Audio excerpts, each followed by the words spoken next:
चलिए, प्रभु महावीर श्रवण भगवान श्री महावीर प्रभु की 2 प्रकार की अंतकृत भूमि हुई है। पहली युगांतकृत भूमि और दूसरी पर्यांतकृत भूमि। तब ये दोनों को समझाया है।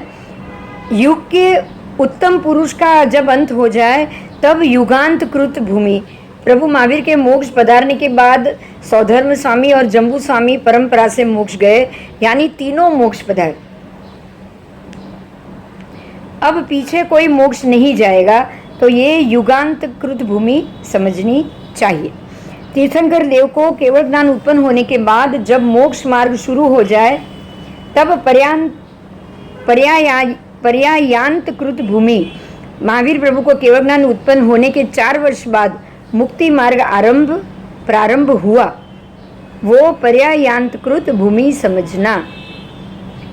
महावीर प्रभु को केवल ज्ञान उत्पन्न होने के 4 वर्ष बाद मुक्ति मार्ग प्रारंभ हुआ। देखिए, यहाँ पे हमको कुछ समझना पड़ेगा, सोचना पड़ेगा कि प्रभु महावीर को केवल ज्ञान उत्पन्न होने के 4 वर्ष बाद मुक्ति मार्ग प्रारंभ हुआ। मतलब ये हो गया कि प्रभु महावीर तीर्थ स्थापन हो गया है, केवल ज्ञानी हो चुके हैं, उसके भी 4 वर्ष तक तो कोई केवल ज्ञानी मोक्ष में गए ही नहीं। मुक्ति मार्ग ही बाद में प्रारंभ हुआ है। समझ में आ रहा है कुछ? इसका अर्थ ये हुआ कि प्रत्येक परमात्मा के जाने के तीर्थ उत्पन्न होने के कुछ समय बाद ही मुक्ति मार्ग प्रारंभ होता है।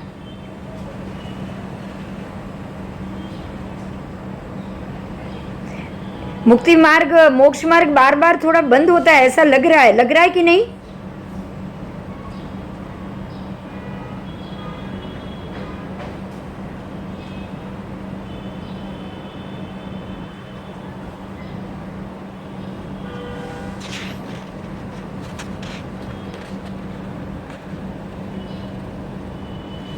इसको समझना पड़ेगा, ये बहुत इंपॉर्टेंट मुद्दा है।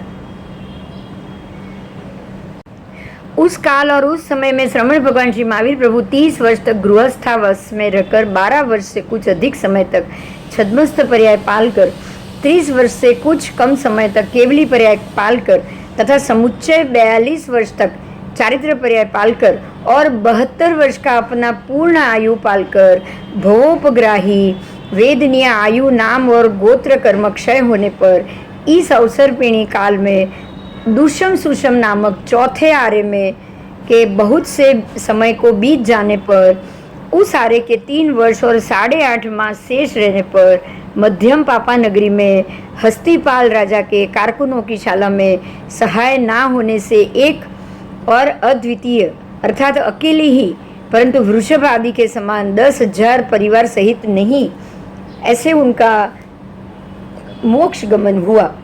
भगवान के साथ कोई शिष्य मुक्ति में नहीं गया।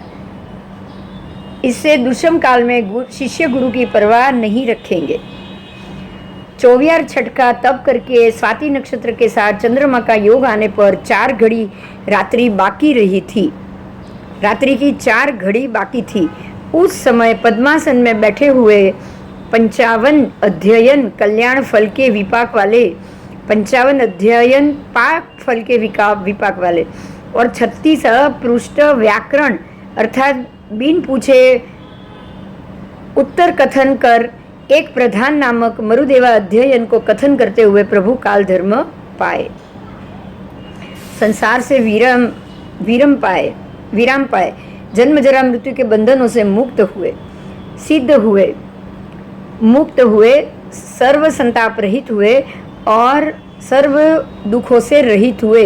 4 घड़ी रात्रि बाकी थी, ये भी बहुत इंपॉर्टेंट बात है। 4 घड़ी रात्रि बाकी थी तब प्रभु का निर्वाण हुआ है। 1 घड़ी 24 मिनट की लगभग कही जाती है, 1 घड़ी 24 मिनट।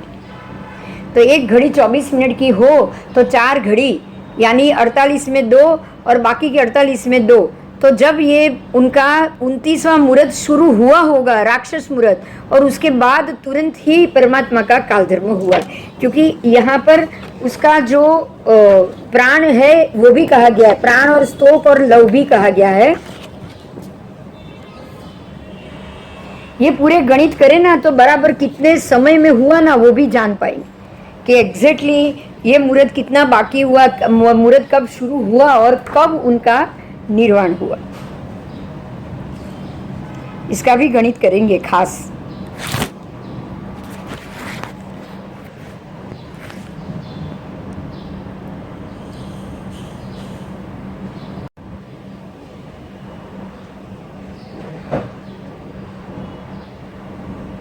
श्रवण भगवान महावीर प्रभु मोक्ष गए, उसके बाद 900 वर्ष बीतने पर, 900 वर्ष बीत चुके हैं, परमात्मा चले गए हैं। बीसी के कुछ वर्ष बाद करो, भगवान को आज 2500 वर्ष हो चुके हैं, 2600 वर्ष हो चुके हैं, तो 900 वर्ष अगर हम बात करेंगे 2600 में से, तो आप लगभग ये 1500 वर्ष के, बाकी आज से 1500 वर्ष पहले की बात है, उसके आसपास की बात यहाँ बताई जा रही है। 10वें सैके का ये 80वां संवत्सर काल जा रहा है, जब ये कल्पसूत्र लिखे गए तब की बात है। यद्यपि इस सूत्र का स्पष्ट अर्थ मालूम नहीं होता, तथापि जैसे पूर्व टीकाकारों ने व्याख्या की है वैसे ही हम भी इसकी व्याख्या करते हैं। कितने कहते हैं कि कल्पसूत्र का पुस्तकाकार में लिखाने का काल बतलाने के लिए ये सूत्र श्री देवर्षि गणित क्षमा श्रमण ने लिखा है। इससे ये अर्थ निकलता है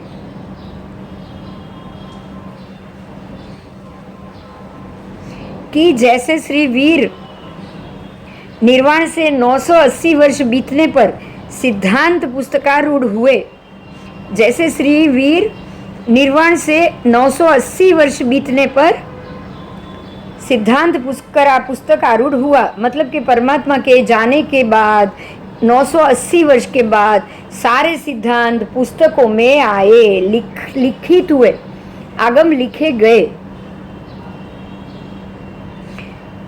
वल्लभीपुर नगर में श्री देवर्षि गणित क्षमा श्रमण प्रमुख सकल संघ ने उनकी प्रमुख अवस्था में उनको प्रमुख बनाकर सकल संघ ने पुस्तक में आगम लिखे। कोई कह रहे हैं कि दूसरे ऐसे कह रहे हैं कि 980 वर्ष बीतने पर आनंदपुर में ध्रुव सेन राजा, जो कि पुत्र मृत्यु से दुखित था, उसको आश्वासन देने के लिए कल्पसूत्र सर्वप्रथम संघ समक्ष महोत्सव पूर्वक पंडितों ने वाचना प्रारंभ किया। इत्यादि अंतरवाच्य के लिए के वचन से श्री वीर निर्वाण से 980 वर्ष बीतने पर कल्पसूत्र की सभा समक्ष वाचना हुई, ये बताने के लिए ये सूत्र रखा गया है।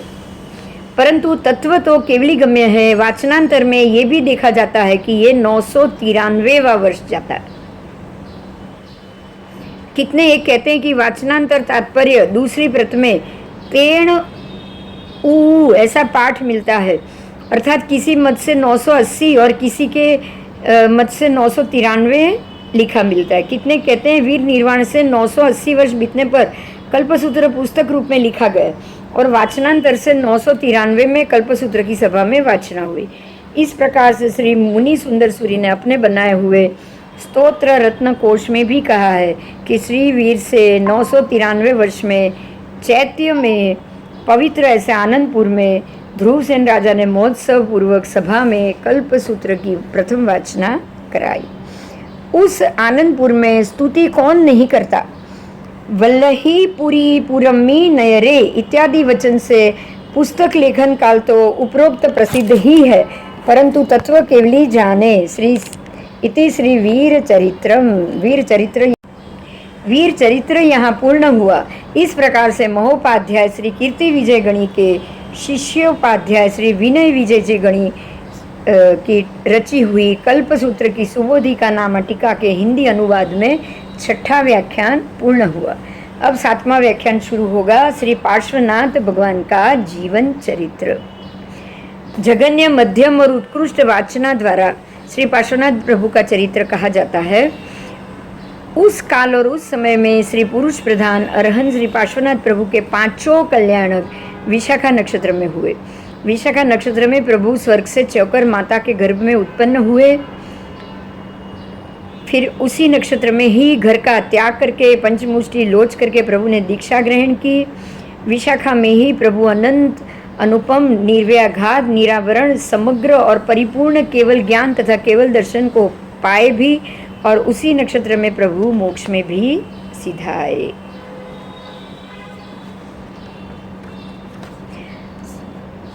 उस काल और उस समय में पुरुषों में प्रधान ऐसे अरहन श्री पार्श्वनाथ प्रभु जो ग्रीष्म काल का पहला मास, पहला पक्ष अर्थात चैत्र महीने का कृष्ण पक्ष और चैत्र मास की कृष्ण चौथ के दिन 20 सागरों की स्थिति वाले प्राणत नामक देवलोक से अंतर्रहित चौकर इसी जम्बूद्वीप के भरत क्षेत्र में वाराणसी नगरी में अश्वसेन राजा की वामा नामक रानी की कुक्षी में श्री देव संबंधी आहार, भव, स्थिति और शरीर को त्याग कर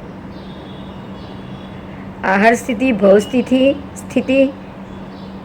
स्थिति और शरीर स्थिति चारों को त्याग कर मध्य रात्रि के समय विशाखा नक्षत्र के साथ चंद्रमा का योग आने पर गर्भ में उत्पन्न हुए। देखिए, परमात्मा भी मध्य रात्रि को ही गर्भ में उत्पन्न होते, तभी प्रत्येक माता सुपना देख पाती है, बराबर। और तभी इंद्र भी आकर मध्य रात्रि में ही परमात्मा को गर्भ में प्रवेश जानकर उसका भी आसन कंपायमान होगा और वो भी नीचे जमीन पर आकर नमुत्थुणम या वहां से ही नमुत्थुणम करेगा।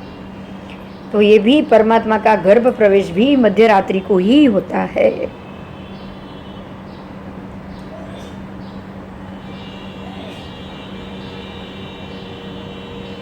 वे पुरुष प्रधान अरहन श्री पार्श्वनाथ प्रभु गर्भ में ही 3 ज्ञान सहित थे।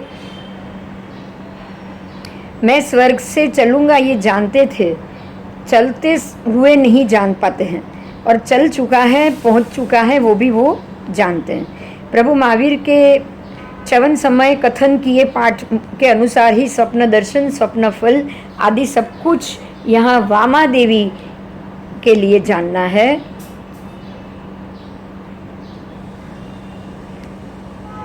उस काल और उस समय में पुरुष प्रधान अरहन श्री पार्श्वनाथ प्रभु को शरद काल का दूसरा महीना, तीसरा पक्ष, शरद काल का दूसरा महीना है पोष महीना, पोष वद का तीसरा पक्ष यानी पोषवद, तो माक्षर महीने से ही शरद काल शुरू हो जाएगा, बराबर। कार्तक पूनम को शरद पूर्णिमा कही गई है और माक्षर सुद से ही ये शरद काल शुरू, जैसे शरद पूर्णिमा लगी शरद काल शुरू हो गया, ये समझ लेना है।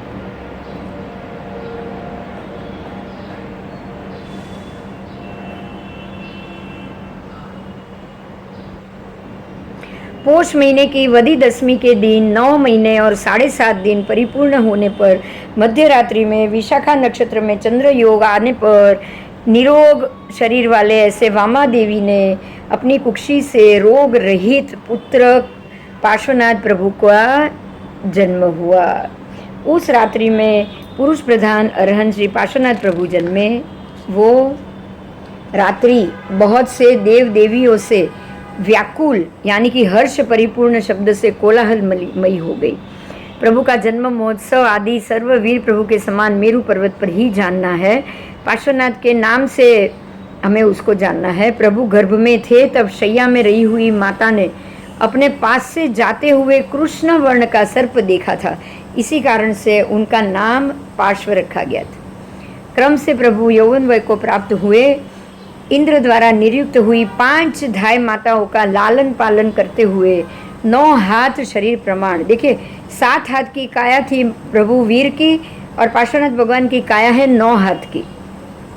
ऐसे युवावस्था को प्राप्त हुए पार्श्वनाथ प्रभु की यहाँ बात है।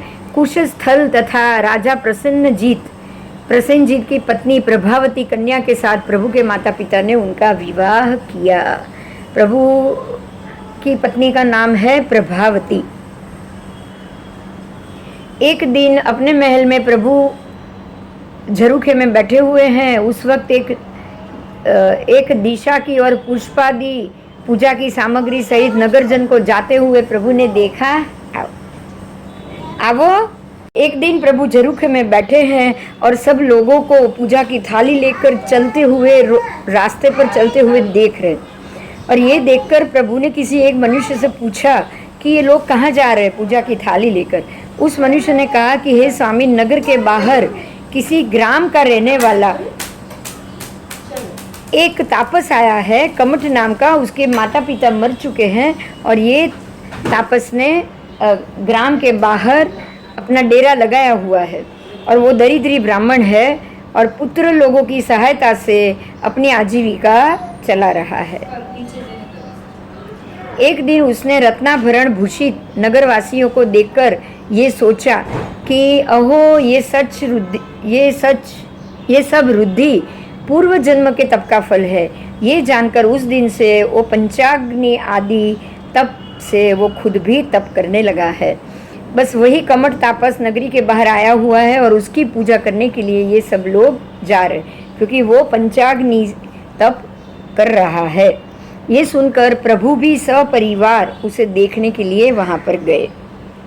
उसकी धुनी में एक काष्ठ में जलते हुए अंदर एक सर्प को प्रभु ने अपने ज्ञान से देखा और प्रभु ने उस तापस को कहा कि अरे मूढ़ तपस्वी, तू दया कर, तू दया बिना व्यर्थ ही ये कष्ट क्यों कर रहा है? क्योंकि संसार के समस्त कर्म दया रूपी नदी के किनारे पे उगे हुए घास के तृण के समान है। संसार के सभी धर्मों में दया है और है। मूल में दया है, धर्म का मूल दया है, धर्म का मूल दया है। तो संसार का कोई भी धर्म बिना दया के कभी हो ही नहीं सकता। अब आप समझ लीजिएगा, जो धर्म अहिंसा छोड़कर है, जो धर्म हिंसा का सूचन करता है, वो धर्म ही नहीं है। क्योंकि संसार के सभी धर्म में मूल रूप से दया होती ही होती है। यानी कि जीव दया नहीं तो संसार का कोई भी वो कार्य धर्म नहीं।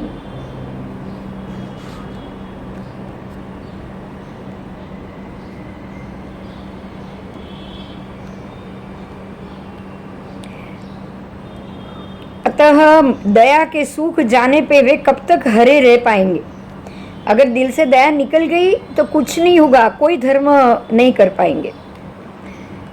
तो ये सुनकर वो कमठ तापस क्रोधित हो गया और कहने लगा कि तू राजपुत्र है, तू हाथी घोड़ों की क्रीड़ा कर, ठीक है, तू वही जानता है, तुझे कुछ नहीं पता। धर्म को तो हम तपोधन ही जानते हैं, हम तप करने वाले जो तपस्वी है वही धर्म जानते हैं। तू तो राजपुत्र है, तू अपनी क्रीड़ा कर, तुझे कुछ नहीं मालूम। फिर प्रभु पार्श्वनाथ जी ने सेवक को बुलाया और अग्नि में से वो लक्कड़ निकाल दिया जिसके अंदर सर्प जल रहा था और निकलवाकर उसको फड़वा दिया और उसमें अग्नि ताप से संतप्त व्याकुल हुआ सर्प बाहर निकला और वो सर्प प्रभु के नौकर के मुख से नौकार मंत्र तथा प्रत्याख्यान सुनकर तुरंत ही मृत्यु पामकर धर्मेंद्र बना। तत्रस्थ लोगों ने प्रभु की अहो ज्ञानी इत्यादि कहकर स्तुति की और फिर प्रभु अपने घर गए और कमठ तप कर मेघ कुमार देवों में एक देव भवनपति देव हुआ।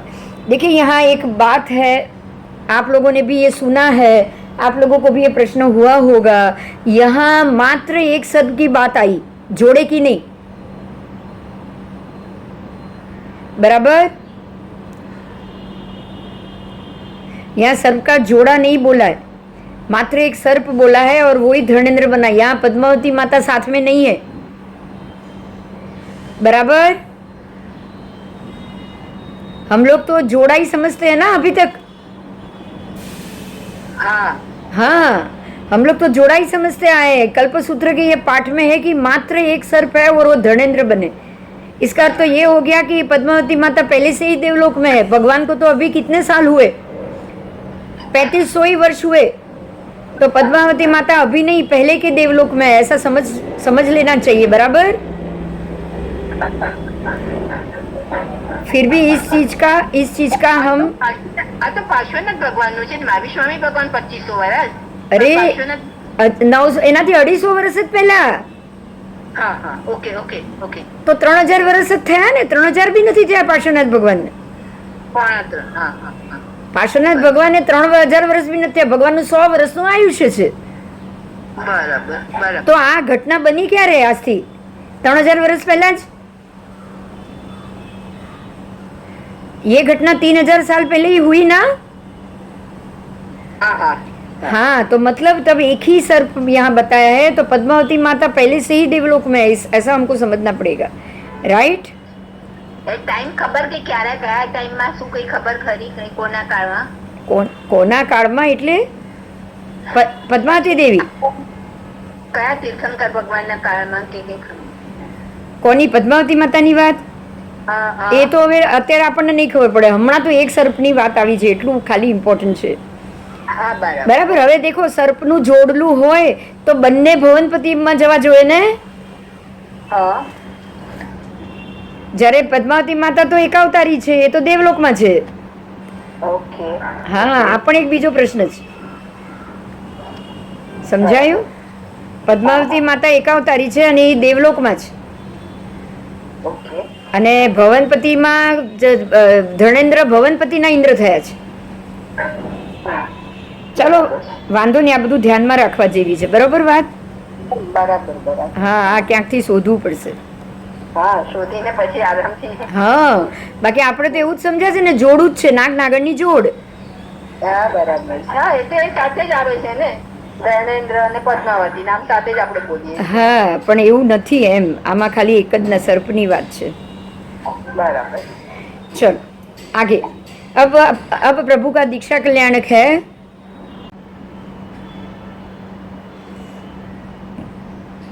दृढ़ प्रतिज्ञा वाले, रूपवान, गुणवान, सरल परिणाम वाले, विनयवान पुरुषों में प्रधान ऐसे अरहन श्री पार्श्वनाथ प्रभु 30 वर्ष तक गृहस्थावस्था में रहे और फिर जीत कल्प वाले लोकांतिक देवों ने इष्टादि वाणी से उस प्रकार से आकर प्रभु से विनती की, जैसे वारी स्वामी को की थी, ऐसे ही इनको भी प्रभु पार्श्वनाथ भगवान को भी की कि आप जयवंते रहो, हे कल्याणवान, आपकी जय हो।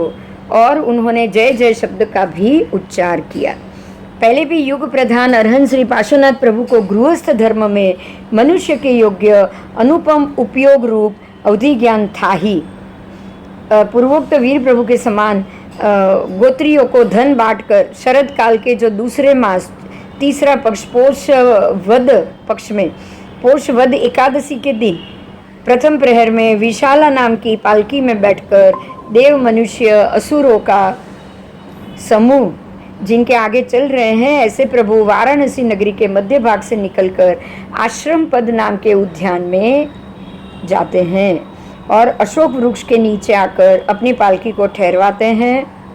पालकी में से उतरकर अपने आप शरीर से आभूषण माला आदि उतरवाते हैं।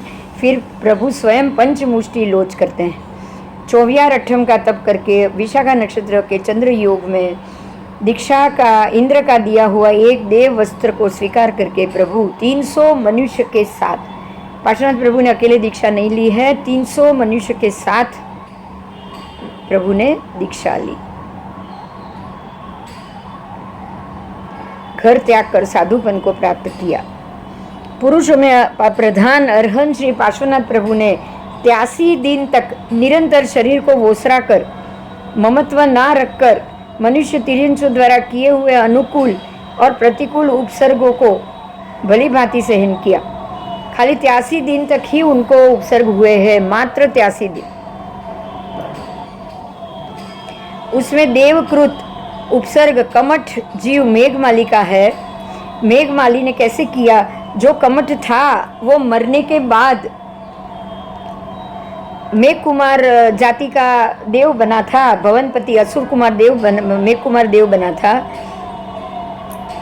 दीक्षा लेकर जब प्रभु विचर रहे थे और एक दिन तापस के आश्रम में एक कुएं के नजदीक वड़ के वृक्ष के नीचे एक रात्रि को प्रतिमा ध्यान में खड़े थे। उस वक्त मेघमाली नामक देव अपने पूर्व भव के वृत्तांत को जानकर याद करके प्रभु को उपद्रव करने के लिए आया। क्रोधांध होकर उसने दिव्य शक्ति द्वारा बनाए हुए शेर, बिच्छू आदि रूपों से प्रभु को डराया, परंतु प्रभु तो भय रहित देखकर आकाश में अंधेरे की तरह घोर बादल बनाकर कल्पांत काल के मेघ के समान मूसलधार से वृष्टि। प्रभु तो शांत खड़े थे, तो इसने अब एकदम अंधेरा कर दिया, जोर से बादल बना दिए, क्योंकि मेघ कुमार देव है, वो कुछ कर सकता है मेघ के रिलेटेड। तो उसने बिजली का तड़तड़ाहट और ब्रह्मांड को फोड़ दे ऐसी मेघ घन गर्जनाओं शुरू कर ली। प्रभु को डराया पहले और फिर गड़गड़ाहट गर्जना के साथ उसने पानी बरसाया, बहुत पानी बरसाया। धीरे धीरे धीरे धीरे पानी प्रभु के नासा तक चढ़ गया, नासा तक। उसी वक्त धर्मेंद्र का आसन हिला और धर्मेंद्र तुरंत ज्ञान से जानकर अपनी पटरानियां सहित तुरंत वो नीचे आया और अपनी फणाओं के ऊपर उसने प्रभु पर छत्र धारण कर दिया। फिर धर्मेंद्र ने, अब देखिए, अब धर्मेंद्र ने अवधि ज्ञान से मेघमाली को ईर्ष्या से वर्षाता देखकर उसको धमकाया और मेघमाली भी प्रभु से क्षमा मांगकर प्रभु के शरण लेकर अपने स्थान में चला गया। धर्मेंद्र भी प्रभु समक्ष नाट्यादि पूजा करते हुए अपने स्थान में चले गए। इस प्रकार प्रभु ने देवाधिकृत उपसर्ग को भली प्रकार से सहन किया। देखिए, ये यहाँ उपसर्ग आया है कल्पसूत्र में, पर यहाँ पद्मावती माता का कोई उल्लेख तक नहीं है। बराबर।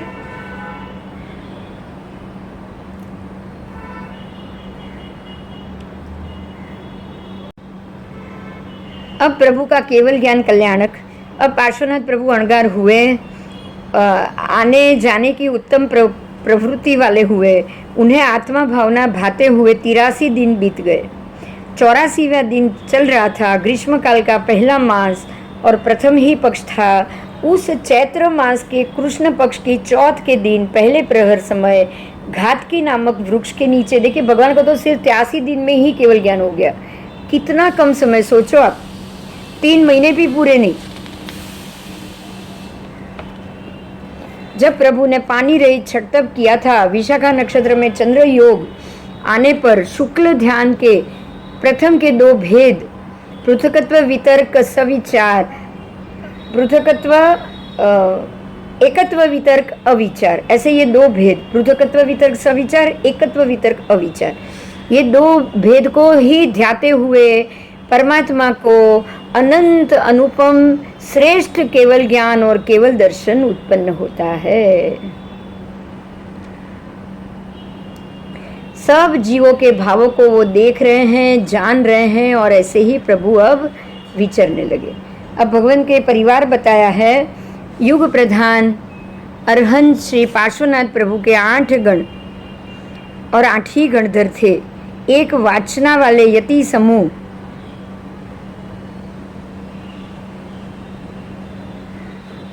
को गण कहा जाता है। उस गण के नायक सूरी वे गणधर कहलाते हैं। श्री पार्श्वनाथ प्रभु के 8 थे, 8 गणधर थे, परंतु आवश्यक सूत्र के अनुसार 10 गण और 10 गणधर कहे गए। स्थानांक सूत्र में 2 अल्पायुषी होने के कारण वे नहीं कथन कहे, ऐसा टिप्पण ने बताया। उन 8 गणधर के यहाँ नाम बताए हैं: शुभ, आर्य घोष, वशिष्ठ, ब्रह्मचारी, सोम, श्रीधर, वीरभद्र और यशस्वी। अब 10 गणधर उनके बताए हैं। देखिए यहाँ पे जो नाम है 8, उसमें केशी गणधर का तो नाम ही नहीं है। बराबर।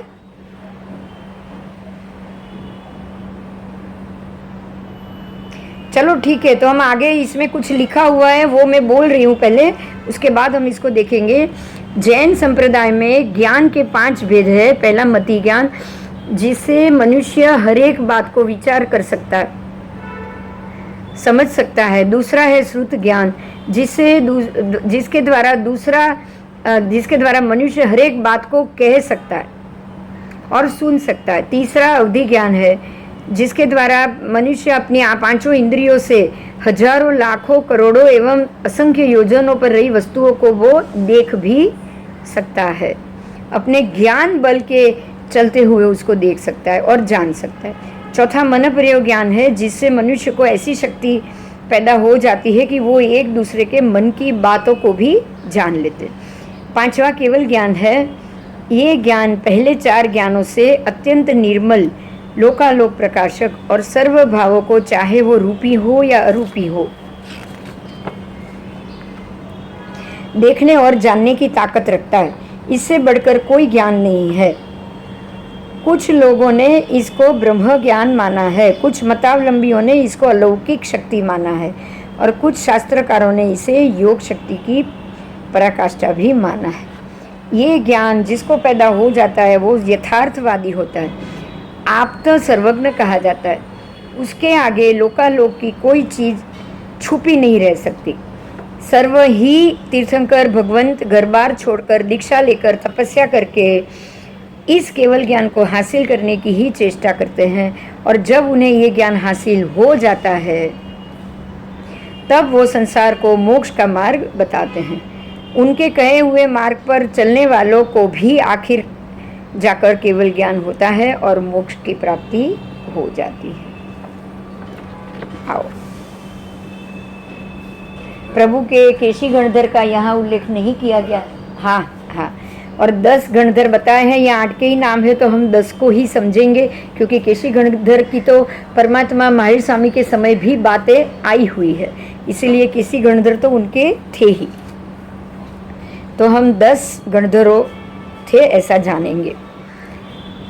प्रभु के आर्य दिन आदि 16,000 साधुओं की उत्कृष्ट साधु संपदा, पुष्पचूला प्रमुख आदि 38,000 साध्वी, सुव्रत प्रमुख 1,64,000 श्रावकों की संपदा, सुनंदा प्रमुख 3,27,000 श्राविकाओं की संपदा, केवली के समान 314 पूर्वियों की संपदा, 1400 अवधि ज्ञानी की, 1,000 केवल ज्ञानी की, 1100 वैक्रिय लब्धिधारी मुनियों की, 600 मन प्रयोग ज्ञान वाले मुनियों की, 1,000 साधु मोक्ष गए और 2,000 साध्वी जी मुक्ति गई, 800 विपुलमतियों की, 600 वादियों की और 1200 अनुत्तर विमान में पैदा होने वाले मुनियों की संपदा हुई।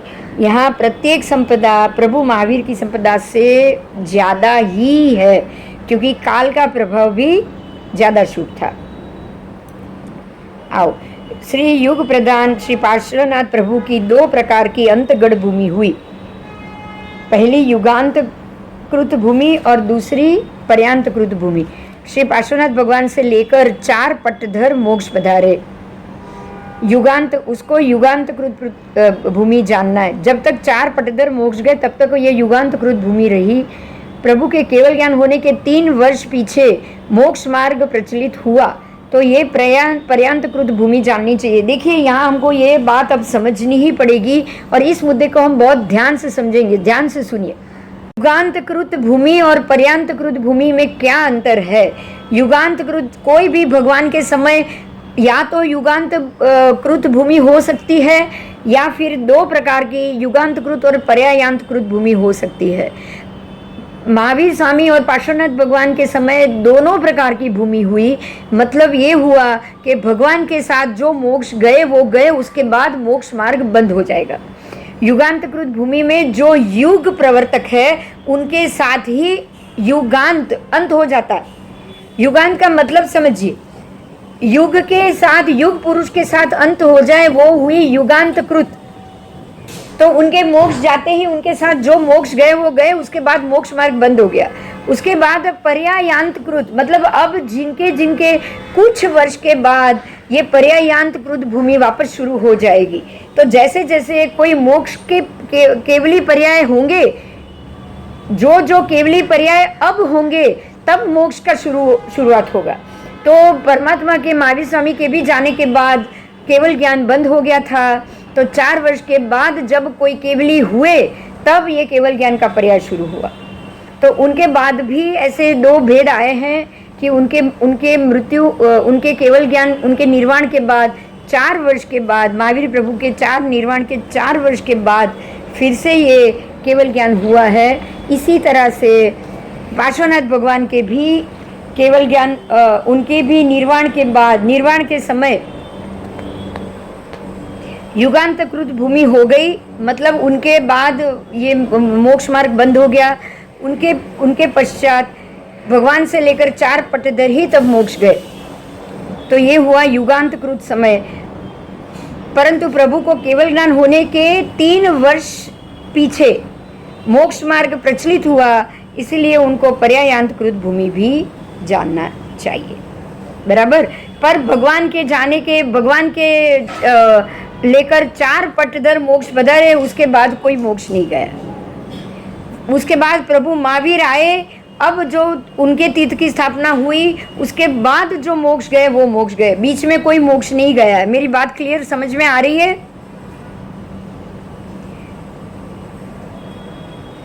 प्रभु पार्श्वनाथ भगवान के मोक्ष जाने के बाद 4 पटधर ही मोक्ष पधारे हैं, और प्रभु को केवल ज्ञान होने के 3 वर्ष के बाद मोक्ष मार्ग प्रचलित हुआ, और प्रभु के मोक्ष जाने से वो मोक्ष मार्ग बंद हो गया। देखिए, परमात्मा के केवल ज्ञान होने के 3 वर्ष बाद ये मोक्ष मार्ग शुरू होता है, और परमात्मा के जाने पे ही मोक्ष मार्ग बंद हो जाता है। उनके साथ जो मोक्ष गए वो गए, फिर ये बंद हो जाएगा। उसके बाद कब शुरू हुआ? जब वापस कोई महावीर स्वामी का जब समय आया और परमात्मा महावीर को केवल ज्ञान हुआ, उसके भी 4 वर्ष बाद मोक्ष मार्ग शुरू हुआ। मतलब ये हुआ कि पार्श्वनाथ भगवान के मोक्ष जाने पर ये मार्ग बंद हो गया। उसके बाद जब वीर प्रभु का केवल ज्ञान हुआ, उसके 4 साल बाद ये मोक्ष मार्ग शुरू हुआ। और वीर प्रभु के मोक्ष में जाने के, वो भी युगांत कृत भूमि है, मतलब उनके बाद ये मोक्ष मार्ग बंद हो गया। क्लियर हुआ? युगांत कृत और पर्यायांत कृत का मतलब बहुत इंपॉर्टेंट मुद्दा था ये। अगर समझ में नहीं आया तो बाद में प्रश्न करिएगा।